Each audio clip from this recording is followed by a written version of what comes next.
I thought I'd walked away clean. But the thing about cutting wires on your way out, sometimes you trip alarms you didn't even know existed. It started 2 days after my resignation. I was standing in line at a quiet little bakery in Back Bay, Boston. Real butter, no corporate foam. Just me, a warm croissant, and the thrill of watching my former employer implode on LinkedIn. Then my phone buzzed. Unknown caller. I let go to voicemail. But seconds later, a message popped up on Signal. Not from Rita, not from my husband. It was from Erica, the old CFO's assistant, who never said more than 3 words to me in 3 years. Judith, they're blaming you for everything. Internal memo says you sabotaged the deal intentionally. Tyler's calling it a strategic betrayal. They're spinning the boardroom collapse like you planted false models. Thought you should know. I stare at the screen. So they wanted war. They thought scrubbing my name and shifting blame would undo the legal filings. They thought painting me as the saboteur would distract the board from their own recklessness. Fine. Let them. Let them tighten the noose with their own lies. That afternoon, I met with Rita again, this time not over Zinfandel, but at her firm's conference suite. She didn't blink when I told her what they were accusing me of. She just slid her reading glasses on and asked, "Do you want this to stay civil? Or do you want blood?" I smiled. Let's let them swing first. Then we counter. Because the moment Tyler and Chad accused me of sabotage, they turned the fallout from corporate dispute to personal defamation. And defamation, in a high-stakes acquisition involving investor misrepresentation, that's not just PR damage. That's litigation. And I had receipts, emails where I flagged financial blind spots, memos where I warned them not to fast-track vendor onboarding, screenshots of Slack threads where Chad wrote, copying this structure exactly like a drunk toddler signing a confession. And the cherry? A buried comment in an old Google Doc. One Tyler had once replied to directly, saying, "Leave this in." Great point on Q2 volatility. That same volatility they claimed I fabricated in the model. They'd gone from ignoring me to rewriting history with my name as the villain. So I flipped the script. Rita and I filed a formal cease and desist with a defamation notice attached. Not to the company, to Tyler and Chad personally. Served through their personal emails and mailed to their home addresses via certified courier. No me lemon, no PR filters. Just truth, delivered with legal precision. The fallout was instant. Tyler's assistant replied within an hour, asking to de-escalate and clarify context. Chad, he sent a 3-paragraph message ending with "maybe we should all just hop on a call and align." Align. You don't align with the person you just try to bury. Meanwhile, Rita quietly leaked a copy of the cease and desist to the board's legal counsel. Not the board directly, just the attorneys. Enough to stir the pot, not enough to boil it. Yet, because here's the thing, while they were busy trying to rewrite the ending, I was already halfway through the next chapter. By the end of the week, someone had broken into my condo. Not with a crowbar. Not with ski masks. No, this was corporate. I came home Friday night and noticed the scent first. Lemon cleaner. Not the brand I used. And then the subtle difference on my bookshelf. One binder was off by half an inch. I always kept them flush. I opened it. My printed archive of the acquisition model. Missing. Only that one. Not my tax files, not my old MBA notes. Just the binder marked Q2 Strategic Drafts, Legacy. I didn't panic. I checked my decoy drive in the fireproof lockbox, still there. But it wasn't about stealing. It was about sending a message. They were rattled. And when corporate cowards panic, they start making mistakes. That night, Erica, the same assistant who warned me, called from a burner. "Judith, something's going down Monday." I overheard Chad and Tyler in a call with external auditors. They're trying to claim you planted false data to delay the merger, so you could extract a buyout. A buyout? So now I was a saboteur and a blackmailer? Impressive.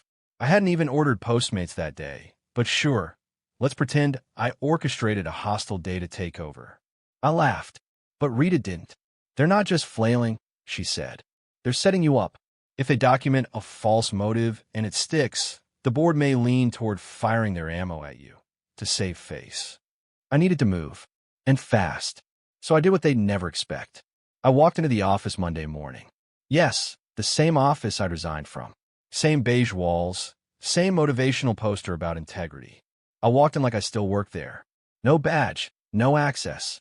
Just a tote bag, a cup of coffee, and a smile for the front desk receptionist who knew me by heart. Forgot something in the war room, I said breezily. She buzzed me in. I walked past the strategy team area, my old pod, now stripped of anything personal, and made a beeline for the shared conference server hardline still mounted near the presentation suite. I plugged in, and within 5 minutes, I found it. The smoking gun, an internal document labeled Investor Deck V5 underscore redacted. Inside, a rewritten version of the pitch.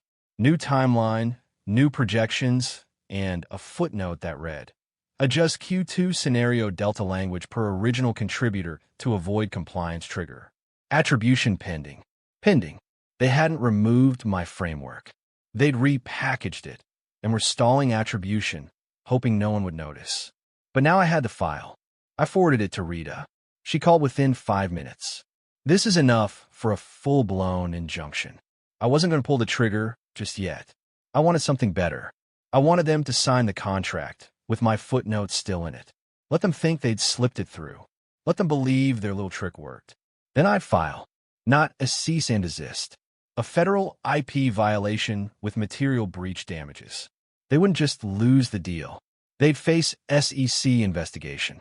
Chad might lose his title. Tyler might lose his license to run any public company ever again. And me? I'd still be sipping coffee in Back Bay, plotting calmly. Because revenge isn't loud. It's legal. They signed it. Wednesday, 4:13 p.m. An all-staff email went out announcing the official signing of the revised acquisition package. There was a group photo attached, Tyler front and center, Chad to his right, smug as ever. Both in tailored Navy suits, both smiling like they'd just solved world hunger with a spreadsheet. But I knew. I had the file, the final deck, the signed contract, and the time-stamped footnote that proved they'd reuse my framework again, this time buried beneath new branding with one tragic oversight. The phrase Delta Scenario Compliance, which I coined during a vendor call in 2021, was used verbatim on page 34, exactly as it appeared in my copyrighted model. They didn't even change the font this time, and by signing it, they triggered the very clause they thought they dodged. It was like watching someone proudly rewire a bomb while standing on top of it. I sent the file to Rita. Her reply came in 2 parts. First, a smiling emoji. Then, filing the complaint with the IP Board and Federal Trade Commission now. The clause is active. Escrow, freeze incoming. I didn't smile. I was too focused. Because it wasn't enough to freeze the deal. I wanted to dismantle the myth they built, brick by brick. So I leaked. Not to the press, not to a tabloid, to 4 key investors who'd backed the merger from the start. Quietly, anonymously, through a secure drop link. I sent them a side-by-side document, my original strategic model next to Chad's Benson tier version. Same structure, same terms, same flow. Only difference? His name where mine should be. Within 24 hours, whispers began. 2 investors pulled their social media endorsements from the acquisition. Another paused their next round of funding. And a 4th? She called me. Judith, we didn't send this, did you? Her tone was sharp, professional, controlled. Would it matter if I did? I asked. She paused. No, but it matters that I saw it. Thank you. Click. That's when I knew. The narrative was crumbling. Inside the company, HR was scrambling to fact-check legacy contributions. The board had quietly requested metadata audits. And Chad? Poor Chad. I heard through the grapevine that he canceled 3 meetings in one afternoon. One with a supplier, one with PR, and one with his tailor. Because nothing ruins a custom suit fitting like realizing your title might be revoked by Thursday. Still, I waited. The final domino had yet to fall. I needed Tyler. I needed him to feel it. And that's when fate served me dessert on a silver platter. A message from a former intern. A kid I once mentored, now doing compliance analysis for a third-party audit firm. He wrote, Judith, heads up. Tyler's trying to shift ownership of the strategic framework retroactively, filing an internal memo claiming joint authorship. Backdated. He attached a screenshot, a forged timestamp, a PDF meta tag with Tyler's name, dated 2 months before the original file I had on my encrypted drive. It was sloppy, desperate, and illegal. Tyler was falsifying documents. And in a federal acquisition context, that's not just unethical. That's criminal. Tyler didn't know the file he forged contained his own undoing. I didn't even have to lift a finger. The file's metadata exposed itself. Created April 3rd, 2025, modified by Tyler R. Kinlawn, software used Adobe Acrobat Pro, corporate license. But here's the kicker. Tyler's own assistant had once emailed me a clean summary of that week's strategy meeting, April 3rd, 2025, where Tyler had been in Hawaii for his digital detox sabbatical. There were photos, social posts, his smartwatch data sync. He couldn't have edited that file from an island with no Wi-Fi. He'd falsified the edit date on a federal acquisition document from a week when he was off the grid. And that was enough. Rita barely spoke on the call. She just said, "We escalate now." Within the hour, she filed a formal complaint not just with the FTC, but also with the Department of Justice under digital fraud and corporate misrepresentation statutes. Because when you lie to investors, you get fined. When you falsify federal acquisition data, you risk indictment. Meanwhile, inside the firm, I was told the walls were closing in. HR opened an investigation. Compliance was forced to lock audit logs. Slack threads were being pulled. And the CFO? He stopped returning Tyler's calls. But the real unraveling happened Thursday afternoon at a town hall company meeting meant to rally morale. They made the mistake of streaming it live. Tyler stood under a hanging banner that read, "Next chapter, powering forward." Chad was beside him, stiff as cardboard, jaw twitching every time Tyler used phrases like collaborative authorship and shared innovation legacy. But then it happened. A question slid through the anonymous chat box on screen, meant for Q&A. Can you confirm what percentage of the 2030 roadmap was built by Judith prior to her resignation? And then another. Was paragraph 4 in the investor folder fabricated or suppressed? And another. Are you aware the framework you're using was registered under her name months before? They froze. Tyler stared at the monitor like it had burst into flames. Chad's smile died on the vine. The live stream cut out 15 seconds later. Too late. Clips had already been screen recorded. Sent. Shared. Spread. By that evening, the acquisition was trending on investor boards, not as a triumph, but as a case study in corporate theft. And me? I was at a quiet jazz bar in Cambridge, sipping a Manhattan, Rita's message glowing on my screen. Feds accepted the submission.